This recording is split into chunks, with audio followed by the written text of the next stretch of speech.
Good morning, students. I, Dhaval Sangani, welcome you all in Saraswati Group of Education. વિદ્યાર્થી મિત્રો, standard 7 subject ઇંગ્લિશમાં આજે આપણે chapter 4 The ashes that made trees bloom. Ash એટલે રાખ અને that made એટલે બનાવ trees bloom. રાખથી વૃક્ષ ઉપર ફળ ફૂલ ખીલે છે એવું આ પાઠનું ટાઇટલ છે, શીર્ષક છે, જેનો આપણે પાર્ટ 1 એટલે કે સેશન 1 નો આપણે આજે અભ્યાસ કરવા જઈ રહ્યા છીએ. તે પહેલા આપણે થોડુંક રીકેપ કરી લઈએ. ચેપ્ટર 3 કયું હતું? Yes, Gopal and hilsa fish, જે કોમિક પિક્ચર સ્ટોરી હતી. કોમિકલ સ્ટોરી એટલે શું? જે પિક્ચર દ્વારા, ચિત્ર દ્વારા વર્ણન કરવામાં આવેલી હોય એને કોમિકલ સ્ટોરી એટલે કે હાસ્યમય સ્ટોરી, હાસ્યાસ્પદ સ્ટોરી, વાર્તા કહેવામાં આવે છે. ગોપાલ અને હિલ્સા ફિશની આપણે વાત કરી હતી ચેપ્ટર નંબર 3 માં કે ત્યારે સીઝન હતી, હિલ્સા ફિશની સીઝન હતી. કોઈ હિલ્સા ફિશ સિવાય કોઈ વાતું નહોતું કરતું અને હિલ્સા ફિશના ભાવ છે એ બહુ જ ડાઉન થઈ ગયા હતા, ઘટી ગયા હતા. ફિશ મંગર્સ એટલે કે હિલ્સા ફિશ વેચનાર છે એ ગ્રાહકોને કહેતા હતા કે તમે ધારશો નહીં ને એટલા ભાવ થઈ ગયા છે હિલ્સા ફિશના. આખા રાજ દરબારમાં, રાજાના મહેલમાં પણ હિલ્સા ફિશ વિશે જ વાતો થતી હતી. ત્યારે ગોપાલ પણ હિલ્સા ફિશ વિશે જ વાતો કરતો હતો. રાજા છે એ અકળાઈ જાય છે અને દરબારીઓને ખીજાઈ જાય છે કે તમને હિલ્સા ફિશ સિવાય કંઈ દેખાતું નથી, તમે માછલી વેચનાર છો કે દરબારીઓ, કોર્ટિયર્સ છો. તો રાજા છે એ પછી ગોપાલ તરફ એક ચેલેન્જનો ઘા કરે છે, એટલે કે પડકાર ફેંકે છે કે તારે બજારમાંથી હિલ્સા ફિશ ખરીદી અને રાજમહેલ લગી લઈ આવવાની છે અને રસ્તામાં તો કોઈ તને હિલ્સા ફિશ વિશે એક પણ સવાલ પૂછવો જોઈએ નહીં. ગોપાલ આ ચેલેન્જ સ્વીકારી લે છે અને હિલ્સા ફિશ ખરીદવા માટે થોડા દિવસો પછી તૈયાર થાય છે. કઈ રીતે તૈયાર થાય છે? તો કે હાફ શેવ, અડધી દાઢી કરે છે, ફાટેલા તૂટેલા મેલા એવા કપડાં પહેરે છે. એની વાઈફ એને પૂછે છે કે આ શું રૂપ ધારણ તમે કર્યું છે? તો કે હું હિલ્સા ફિશ ખરીદવા જઈ રહ્યો છું. ત્યારબાદ તે મોટી હિલ્સા ફિશ ખરીદી અને રાજમહેલમાં આવે છે. રસ્તામાં જે પણ મળે છે લોકો એ હિલ્સા ફિશ સિવાય ગોપાલનો જે ચહેરો છે, ગોપાલનું જે ડ્રેસઅપ છે એના વિશે જ વાતો કરે છે. કોઈ હિલ્સા ફિશ વિશે વાત કરતું નથી. આ રીતે ગોપાલ છે એ રાજમહેલમાં પહોંચી જાય છે અને રાજા સમક્ષ હિલ્સા ફિશ રજૂ કરે છે. ત્યારે તે રાજાને યાદ અપાવે છે પોતાની જે રાજાએ પોતાના તરફ જે ચેલેન્જ મૂકી હોય છે અને રાજા સ્વીકારી લે છે કે તારા જેવું કોઈ વાઇઝ એટલે કે હોશિયાર નથી, કારણ કે તું હિલ્સા ફિશ ખરીદી અને દરબાર સુધી લાવ્યો. રસ્તામાં તને જે પણ મળ્યા તારે રૂપની ચર્ચા કરતા હતા, ડ્રેસિંગની ચર્ચા કરતા હતા, પણ કોઈ હિલ્સા ફિશની ચર્ચા કરતું નહોતું. આ હતું આપણે ચેપ્ટર 3 નું રીકેપ. હવે આપણે જે ચેપ્ટર જોવા જઈ રહ્યા છીએ તે છે ચેપ્ટર 4, જેનું નામ છે The ashes that made trees bloom. રાખ, એવી રાખ કે જે વૃક્ષોને બ્લૂમ શું કરે? મહેકાવે, ખીલવે. ઓથર છે આના વિલિયમ એલિયટ ગ્રિફ્સ, જેનો જન્મ છે 17 સપ્ટેમ્બર 1843 માં અને એનું મૃત્યુ છે 5 ફેબ્રુઆરી 1928 માં થયું હતું. જે વિલિયમ ઓથર છે આ જાપાનીઝ સ્ટોરી છે. આપણે એના ઓથર છે વિલિયમ એલિયટ ગ્રિફ્સ, જેનો જન્મ છે એ 17 સપ્ટેમ્બર 1843 માં યુએસએ યુનાઇટેડ સ્ટેટમાં થયો હતો અને એનું મૃત્યુ પણ 5 ફેબ્રુઆરી 1928 ના રોજ યુનાઇટેડ સ્ટેટમાં જ થયું હતું. એનું નેશનાલિટી તો કે મૂળ ક્યાંના શું કહેવાય છે? તો કે એનું નાગરિકત્વ હતું એ અમેરિકન હતું. હવે આપણે આ જે સેશન આપણે સમજવા જઈ રહ્યા છીએ, આજે જે પાર્ટ 1 આપણે સમજવા જઈ રહ્યા છીએ, જે પેજ નંબર 56, 57 અને 58 છે. ફરીવાર આપી દઉં જાણકારી. પેજ નંબર 56, 57, 55, 56 અને 57. ઓકે, એના ન્યુ વર્ડ્સ વિશે આપણે થોડી ચર્ચા કરી લઈએ. એશ એટલે રાખ, બ્લૂમ એટલે ખીલું. ડેમોસ એટલે 19મી સદીના જાપાનના પૈસાદાર વ્યક્તિઓ. આ ડેમોસ શબ્દ છે એ કેના માટે વપરાય છે? કે 19મી સદીમાં જે જાપાનમાં તવંગર લોકો હતા, રિચેસ્ટ લોકો હતા, પૈસાદાર લોકો હતા, એના માટે શબ્દ વપરાતો શબ્દ છે ડેમોન્સ. કુશન એટલે કે ઓશિકા જેવું. આપણે ઘરે સોફો હોય તો સોફામાં કુશન હોય, એટલે ચોરસ આકારનું હોય, બરોબર, નાની એવી ગોદડી જેવું, બરોબર, પણ ઓશિકુય ન કહેવાય, પણ ઓશિકા જેવો એનો આકાર હોય, પ્રકાર હોય. સ્નગ એટલે કે આરામદાયક, ફેડ એટલે ભરણ પોષણ, ટીડબિટ્સ એટલે નાના નાના ટુકડાઓ, ડમ એટલે મૂંગો. ખ્યાલ છે ને? ડમ એટલે મૂંગો, ડીફ એટલે બહેરો અને બ્લાઇન્ડ એટલે આંધળો. હો એટલે હળ, સ્પેડ કુહાડી, હેરોન એટલે બગલો, વર્મ્સ એટલે ખેતરમાં જે કીડાઓ થાય તે, સોડ એટલે જમીનમાં ઘાસ ઉગાડવું, વેઇનિંગ એટલે રડવું, જીભ કાઢીને જે કૂતરું રુદન કરતું હોય એની વાત થઈ છે. ટુ એન્ડ ફ્રો આમ તેમ દોડવું, યુરિટ એટલે દાટેલું, બોન એટલે હાડકા અને પાય એટલે ઢગલો. પરિવાર જોઈ લઈએ. એસ એટલે રાત, બ્લૂમ એટલે ખીલવું, ડીમ્સ એટલે 19મી સદીના જાપાનના પૈસાદાર લોકો, કુશન એટલે ઓશિકા જેવું, સ્નગ એટલે આરામદાયક, ફેડ એટલે ભરણ પોષણ, ટીડબિટ્સ એટલે નાના ટુકડાઓ, ડમ એટલે મૂંગો, હો એટલે હળ, સ્પેડ એટલે કુહાડી, હેરોન એટલે બગલો, વર્મ્સ એટલે કીડાઓ, સોડ એટલે જમીનમાં ઘાસ ઉગાડવું, વાઇનિંગ એટલે જીભ કાઢીને કૂતરું જે પ્રકાર રુદન કરતું હોય ઈ, ટુ એન્ડ ફ્રો એટલે આમ તેમ દોડવું, બ્યુરિડ એટલે દાટેલું, બોન એટલે હાડકા અને પાઇલ એટલે ઢગલો. આગળ જોઈએ.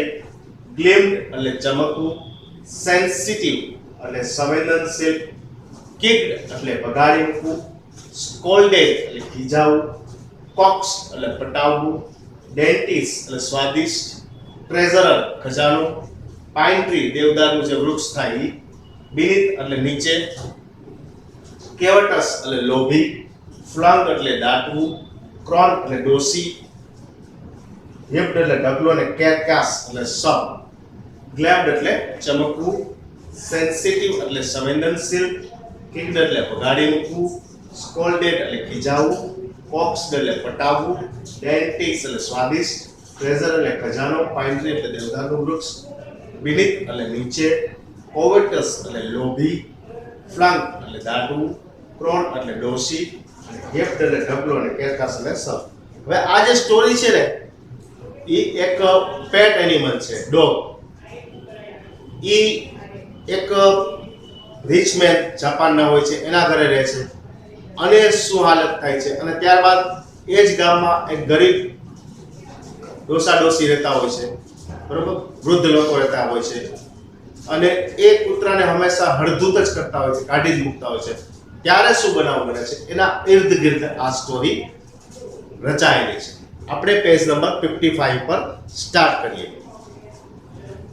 In the good old days of the demons, there lived an old couple whose only pet was a little dog. In the good old days એટલે કે સારા દિવસો, પહેલાના જમાનાના સારા દિવસોમાં, of the demons એટલે કે 19મી સદીમાં જાપાનના જે પૈસાદાર લોકો હતા એ દિવસોની વાત છે. There lived an old couple whose only pet was a little dog. There lived a old couple, એક વૃદ્ધ કપલ રહેતો હતો, એટલે કે પતિ પત્ની હતા, અને એનું whose only pet was a little dog, અને એનું એક જ પાળેલું પ્રાણી હતું, ડોગ હતું. Having no children, they loved it as though it were a baby. એક કપલ જે હતું, જે દંપતી હતું, પતિ પત્ની હતા, એને કોઈ બાળક નહોતું, એટલે તે આ કૂતરાને એક બાળક તરીકે જ પ્રેમ કરતા હતા, એની જ એવી સાર સંભાળ, એની એવી જ કાળજી રાખતા હતા, કેર કરતા હતા. The old dame made it a cushion of blue crab, and at mealtime Mukko, for that was his name, would sit on it as snug as any cat. આ પૈસાદાર લોકોએ કૂતરાને ભોજન કરી શકે, જે રીતે બિલાડી છે આરામથી બેસીને ભોજન કરી શકે છે, એ જ રીતે કૂતરો પણ ભોજન કરી શકે એવું એક કુશન બનાવ્યું. અને મીલ ટાઈમ એટલે કે ભોજનના સમયે આ મુકો છે એ કૂતરાનું નામ છે, પેટ ડોગ છે એનું નામ છે મુકો, MUKO, મુકો એનું નામ છે. એ આરામદાયક રીતે ભોજન કરી શકે તે માટે તેને એક કુશન બનાવ્યું હતું. The kind people fed the pet with tidbits of fish from their own chopsticks and all the boiled rice it wanted. The kind people, આ માયાળુ લોકો શું કરતા હતા તો કે the pet with the tidbits of fish, tidbits એટલે નાના નાના ટુકડાઓ, માછલીના નાના નાના ટુકડાઓ ખાવા આપતા, અને ચોપસ્ટિક્સ એટલે જાપાનના લોકો જે આપણે જે ચમચી વાપરીએ છીએ કાંટા ચમચી ને વગેરે, તો આ જાપાનના લોકો જે જમવામાં જે ચમચીનો ઉપયોગ કરે છે તેને ચોપસ્ટિક કહેવાય છે. જે ચોપસ્ટિકથી એને ભોજન કરાવતા હતા. Thus treated the dumb creature loved its protectors like a being with a sword. Thus તેથી શું તેથી જે કૂતરો છે, જે ડમ ક્રિએચર છે, મૂંગું પ્રાણી છે, love its protectors like a being with a soul, જેના પ્રોટેક્ટર હતા, પ્રોટેક્ટર રક્ષણ કરનાર. કોણ હતા રક્ષણ કરનાર? આ વૃદ્ધ દંપતી, એની તે કાળજી રાખતો. કોણ રાખતો? કૂતરો. જે રીતે વૃદ્ધ દંપતી છે એ કૂતરાની કાળજી રાખતા હતા, ડોગની કાળજી, એ જ રીતે ડોગ છે એ આ વૃદ્ધ દંપતીની કાળજી લેતો હતો. Next paragraph. The old man being a rice farmer went daily with hoe or spade into the fields. The old man being a rice farmer. આ વૃદ્ધ માણસ દંપતી હતો, એમાંથી જે વૃદ્ધ માણસ હતો પુરુષ, એ કોણ હતો તો કે રાઈસ ફાર્મર, એક ખેડૂત હતો, ચોખાની ખેતી કરનાર ખેડૂત હતો. વેન્ટ ડેઈલી વિથ હો ઓર સ્પેડ, તે હંમેશા ખેતરે જતો. શું લઈને જતો? હળ, અને સ્પેડ એટલે કુહાડી. સ્પેડ એટલે કુહાડી. તે પોતાનું હળ અને કુહાડી લઈ ઇન્ટુ ધ ફિલ્ડ્સ, ખેતરમાં જતો. Working hard from evening until ઓ ટેન્ટો શામ. ઓ ટેન્ટો શામ છે સનસેટ, આપણે જેને ઇંગ્લિશમાં સનસેટ કહીએ છીએ, ગુજરાતીમાં સૂર્યાસ્ત કહીએ છીએ, એને જાપાનની ભાષામાં કહેવાય છે ઓ ટેન્ટો શામા. એ જે ખેડૂત છે એ સવારથી લઈ અને જ્યાં સુધી સૂર્ય આથમે નહીં ત્યાં સુધી ખૂબ જ કામ કરતો હતો. had gone down behind the hills every day. The dog followed him to work, never once harming the white heron that walked in the footsteps of the old man to pick up the worms. Every day the dog followed. જે રીતે આ ખેડૂત છે ચોખાની ખેતી કરનાર, એ પોતાના ખેતરે જતો હતો, એ જ રીતે કૂતરો પણ હંમેશા એની પાછળ પાછળ, એના માલિકની પાછળ પાછળ જતો હતો. Never once harming the white heron. White herons એટલે બગલો, જે સફેદ કલરનો બગલો હોય છે એને તે ક્યારે હાર્મ નહોતો કરતો, ઈજા નહોતો પહોંચાડતો. They walked in the footsteps of the old man to pick up the worms. જે બગલો છે ઈ ઓલ્ડ મેન એટલે કે જે વૃદ્ધ માણસ છે ખેતરમાં કામ કરવા જઈ રહ્યો હતો, એના જે ફૂટ સ્ટેપ્સ હતા, પગના નિશાન, એના ઉપર ચાલી અને કીડાઓને ખાઈ જતો હતો. For the old fellow was patient and kind to everything that had life. ને આ જે વૃદ્ધ માણસ હતો એ હંમેશા શાંત હતો અને માયાળુ હતો, દરેક જીવ પ્રત્યે એને માયા હતી, માયાળુ હતો. And often turned up a sword on purpose to give food to the birds. અને પોતાની જમીનમાં થોડે ભાગની જમીનમાં તે ઘાસે ઉગાડતો હતો. શું કામે ઘાસ ઉગાડતો હતો? એવા હેતુથી કે જે પક્ષીઓ છે એને ભોજન મળી રહે. એટલે કે આ એવો માણસ હતો, આ વૃદ્ધ માણસ એવો હતો ખેતરમાં કામ કરનાર કે એ દયાભાવ વાળો હતો. તેને જે જીવ માત્ર પ્રત્યે દયા હતી, તે કોઈ પણ નાનું હોય કે મોટું હોય એને તુચ્છ નહોતો ગણતો. ઇવન કે તેને પોતાના ખેતરમાં જે ચોખાનું ખેતર હતું એમાં થોડીક જમીનમાં ઘાસ પણ ઉગાડ્યું, જેથી બીજા બધા પ્રાણીઓ પક્ષીઓને ભોજન મળી રહે. Next paragraph. One day the dog come running to him, putting his paws against his legs and motioning with his head to some spot behind. One day the dog come running to him. એક દિવસ દોડતો દોડતો કૂતરો છે એ આ ખેડૂત પાસે આવે છે. putting his paws, paws એટલે પંજા, પોતાના જે પંજા છે against his legs, જે ખેડૂત હોય છે એના પગની સામે રાખે છે વચ્ચે, and motioning with his head to some spot behind, અને પોતાના માથું હલાવી અને આ ખેડૂતને પોતાની સાથે ક્યાંક આવવા માટે ઈશારો કરે છે. The old man at first thought his pet was only playing. પહેલા તો આ વૃદ્ધ માણસને એવું લાગ્યું કે પોતાનું જે આ પ્રાણી છે, કૂતરો છે, એ રમત કરી રહ્યો છે, રમી રહ્યો છે. And did not mind it. અને એના ઉપર એને ધ્યાન દીધું નહીં. But the dog kept on whining and running to and fro for some minutes. પણ કૂતરો ત્યાંથી ગયો નહીં અને whining, જીભ કાઢી અને રુદન કરવા લાગ્યો અને આમ તેમ દોડવા લાગ્યો for some minutes, થોડી ક્ષણો માટે. Then the old man followed the dog a few yards. પછી આ વૃદ્ધ માણસ છે એ કૂતરાની પાછળ થોડાક પગલાઓ ચાલે છે to a place where the animal began lively scratching. થોડાક ડગલા ચાલ્યા પછી કૂતરો એક જગ્યાએ ઊભો રહી જાય છે અને જમીન ખોદવા લાગે છે. Thinking it was possibly a buried bone or bit of fish. વૃદ્ધ માણસે એવું વિચાર્યું કે આ જગ્યા જે ખોદે છે ને ત્યાં શું હશે? કાં તો બ્યુરિડ, બ્યુરિડ એટલે દાટેલું હશે, બોન એટલે હાડકું, કોનું? બીટ ઓફ ફિશ, માછલીનું નાનું એવું હાડકું ત્યાં દાટાયેલું હશે જે આ કૂતરો ખાવા માંગે છે. Stuck is hope in the earth, એટલે આ વૃદ્ધ માણસ છે એ જે જગ્યા કૂતરો બતાવે છે એ જગ્યાએ પોતાની કુહાડીથી ખોદે છે. સ્ટક વિથ હો ઇન ધ અર્થ, અર્થનો મતલબ આ પૃથ્વી નહીં થાય પણ આ અર્થનો મતલબ થશે માટી. When lo a pile of gold gleamed before him.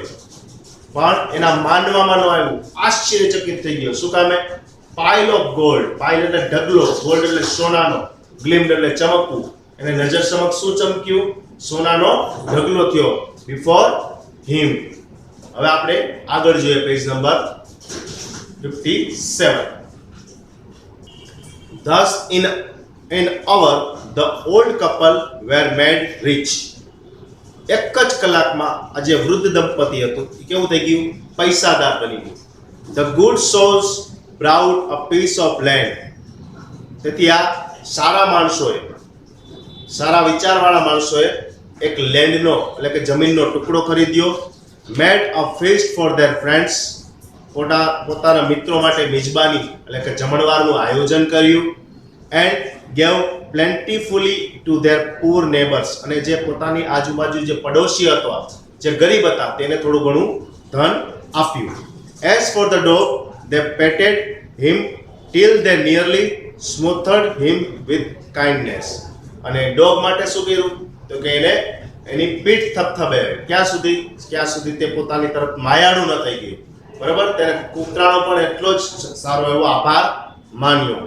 Now in the same village there lived a wicked old man and his wife. હવે આ જ ગામમાં એક વૃદ્ધ દંપતી રહેતું હતું. Not a bit sensitive and kind. તે લાગણીશીલ નહોતા કે માયાળુ પણ નહોતા. Who had always kicked and scolded all dogs whenever any passed their house. તે હંમેશા પોતાની ઘરની આસપાસથી જે કૂતરાઓ પસાર થતા એને ખીજાતા, ફટકારતા, ધિક્કારતા હતા. Hearing of their neighbors' good luck, they caused the dog into their garden and set before him bits of fish and other dainties, hoping he would find treasure for them. હવે પડોશીના આવા ડોગના ગુડ લક સાંભળીને એને શું કર્યું? Cox એટલે પટાવું. એટલે એક કૂતરાને પટાવ્યો અને પોતાના ગાર્ડનમાં રાખ્યો. એની સામે સ્વાદિષ્ટ ભોજનો પીરસ્યા.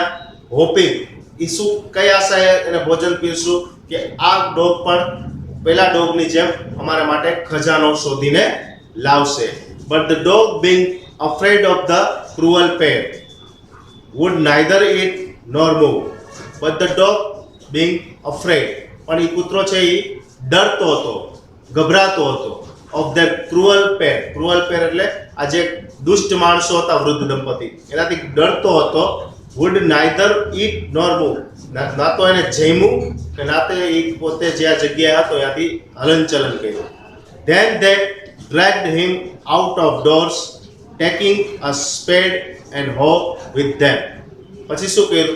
તો કે આ વૃદ્ધ દંપતી છે એ ડ્રેગ્ડ એટલે ઢસડીને કૂતરાને બહાર લઈ જાય છે દરવાજામાંથી અને પોતાની સાથે કુહાડી અને હળ લઈ જાય છે. No sooner had the dog got near a pine tree growing in the garden than he began to paw and scratch the ground as if a mighty treasure lay beneath.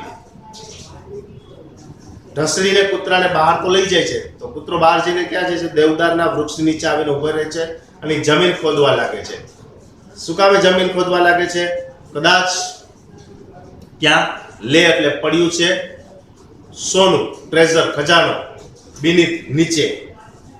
Quick wife hand me the spade and hoe. આ વૃદ્ધ માણસ છે, પુરુષ, એ કહે છે પોતાની પત્નીને, quick wife hand મી, મને હાથમાં આપ, ધ સ્પેડ એન્ડ હો, સ્પેડ અને હો મારા આપ. Cried the greedy old full. Cried એટલે જોરથી બૂમ પાડે છે ગ્રીડી, લોભી, મૂર્ખ માણસ. એઝ હી ડાન્સ વિથ જોય, અને તે આનંદથી નાચવા લાગે છે કે પોતાને હવે ખજાનો મળી જ જશે. Then the covetous old fellow with a spade and the old crone. The covetous એટલે લોભી હતો, આ જે લોભી માણસ હતો, with a spade and the old crone એટલે કે વૃદ્ધ જે ક્રોન એટલે ડોશી છે, with a hoe began to dig. કુહાડીથી અને હળથી બધે ખોદવા લાગે છે. But there was nothing but a dead kitten. અને ખોદતા શું નીકળે છે? મૃત પામેલું બિલાડીનું બચ્ચું, dead kitten. The smell of which made them drop their tools and shut their nose. આજની દુર્ગંધથી ટૂલ્સ એટલે ઓજારો, પોતાના ઓજારોનો ઘા કરી દે છે ને, એ હાથથી પોતાનું નાકને ઢાંકી દે છે. ફ્યુરિયસ એટ ધ ડોગ, અને અચાનક ફ્યુરિયસ એટલે વિકરાળ થઈ જાય છે કૂતરા તરફ. The old man kicked and beat him to death. એને પાટું મારે છે અને death એટલે મૃત્યુ આપી દે છે. કોને? કૂતરાને. And the old woman finished the work by nearly chopping off his head with the sharp hoe. અને hoe એટલે હળની જે અણીદાર ભાગ હોય છે એનાથી આ કૂતરાનું માથું વાટી નાખે છે. Then them flung him into the hole. Flung એટલે દાટી દે છે, હોલ એટલે ખાડામાં. And heaped the earth over his case. અને એના શબને માટીથી ઢાંકી દે છે. તો વિદ્યાર્થી મિત્રો, અહીંયા સુધી આપણે આ સ્ટોરી રાખીએ છીએ. શું શીખવામાં? કે જાપાનમાં 19મી સદીના પૈસાદાર જે લોકો હતા એના માટે ડેમોન્સ શબ્દ વપરાય છે. એક કપલ હતું જે ખેડૂત હતું. ખેડૂત હતા, એ ચોખાની ખેતી કરતો હતો. એને એક પેટ એનિમલ હતું. એના ફેમિલી સભ્યમાં કોઈ ચિલ્ડ્રન નહોતું, એટલે એ પેટ ડોગને, જેનું નામ હતું મૂકો, એને એક ફેમિલી મેમ્બર તરીકે જ કેર કરતા હતા. અચાનક એક દિવસ એના ખેતરમાં આ કૂતરો છે ટ્રેઝર, ખજાનો શોધી લાવે છે, સોનાના જ્વેલરી શોધી લાવે છે, અને આ જે ગરીબ ખેડૂત હતો એ પૈસાદાર બની જાય છે. આ જ ગામમાં એક વૃદ્ધ દંપતી રહેતું હોય છે જે દુષ્ટ હતું, ગરીબ હતું, પણ દુષ્ટ હતું, અને કોઈ પ્રત્યે માયા નહોતી, કોઈ પ્રત્યે સંવેદનશીલતા, લાગણીશીલતા હતી નહીં. આ કૂતરાનું આવી કામ સાંભળી તે પણ એક કૂતરાને પાળે છે, ખવડાવે છે, અને એને એવું લાગે છે કે આ કૂતરો પણ અમને ખજાનો શોધીને આપશે. કૂતરોને આ દંપતીથી ખૂબ જ ડર લાગતો હતો. પછી આ દંપતી છે તે ઢસડીને કૂતરાને ખેતરમાં લઈ જાય છે અને દેવદારના વૃક્ષ નીચે કૂતરો ખોદવા લાગે છે. તો આ જે લોભી માણસ હતો એને એમ કે ખજાનો મળી ગયો એટલે એ નાચવા લાગે છે, અને શું કરે છે તો કે જે જગ્યા કૂતરાએ બતાવી છે ત્યાં ખોદકામ કરે છે, પણ ત્યાં તો બિલાડીનું બચ્ચું જ ભરેલું બહાર નીકળે છે. વાસ દુર્ગંધ આવવા લાગે છે, એટલે પોતાનું નાક ઢાંકી દે છે બંને દંપતી. ત્યારબાદ તે કૂતરા તરફ ખીજાય છે, ખૂબ ગુસ્સે ભરાય છે અને કૂતરાને મારી નાખે છે, અને કૂતરાનું શબ છે એને ત્યાં જ ઢગલો કરી અને દાટી દેવામાં આવે છે. તો વિદ્યાર્થી મિત્રો, અહીંયા સુધી આપણે આ સ્ટોરી રાખશું. નેક્સ્ટ સેશનમાં આપણે જોશું આગળ શું બનાવ બને છે, શું ઘટના બને છે. આ સેશનના અંતે વર્કશીટ આપવામાં આવશે જે તમારે તમારે ડબલમાં ખૂબ જ સારા હેન્ડરાઇટિંગ સાથે લખવાની રહેશે. Thank you.